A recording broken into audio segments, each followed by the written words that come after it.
Assalamualaikum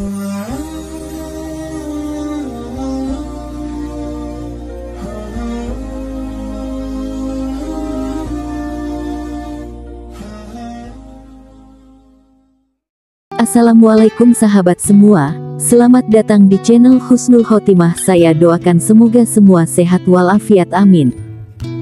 Dalam menerima wahyu, ada kalanya wahyu yang berupa ayat-ayat Al-Quran itu turun untuk menjawab berbagai pertanyaan para sahabat.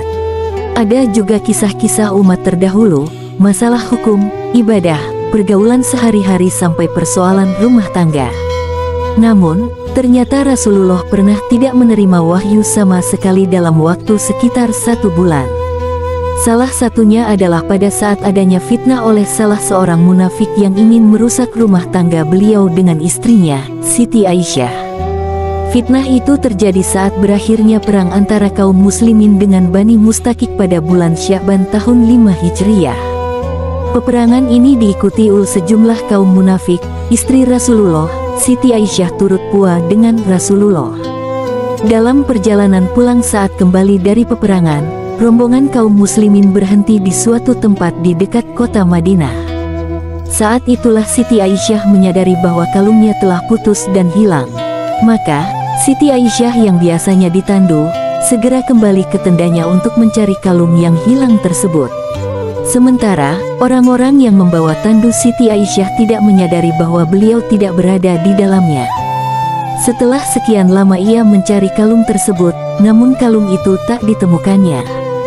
Karena itulah Siti Aisyah kembali menuju tandunya. Namun, ketika sampai ia telah ditinggalkan rombongannya, maka Siti Aisyah hanya bisa pasrah.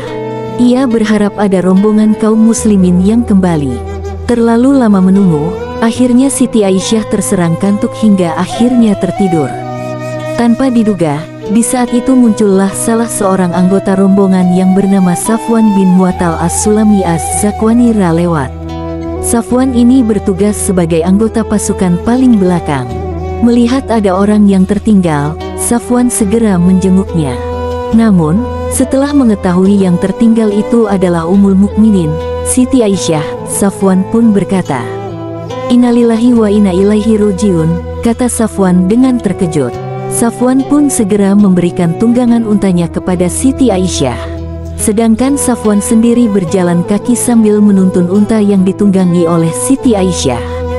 Mereka berdua akhirnya berhasil menyusul rombongan kaum muslimin yang sedang beristirahat. Orang-orang yang menyaksikan kedatangan Ummul Mukminin bersama Safwan, muncullah desas-desus terhadap hubungan keduanya. Orang munafik seperti Abdullah bin Ubay bin Salul memfitnah bahwa Siti Aisyah telah berselingkuh dengan Safwan.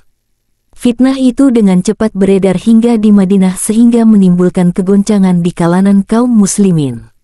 Karena tuduhan berselingkuh tersebut, sampai-sampai Rasulullah menunjukkan perubahan sikap atas diri Aisyah.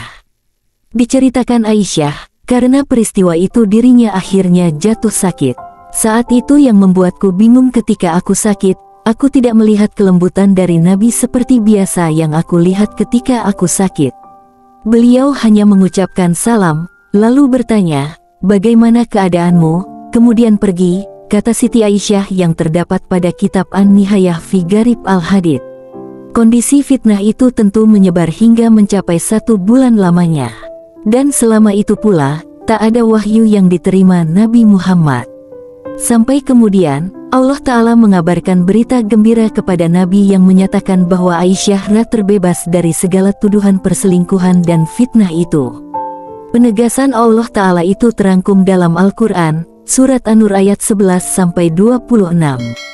Dengan turunnya ayat tersebut, terbebaslah Siti Aisyah dari tuduhan keji itu, hingga berbahagialah Rasulullah beserta sahabat-sahabat setianya. Terima kasih telah berkunjung di channel saya.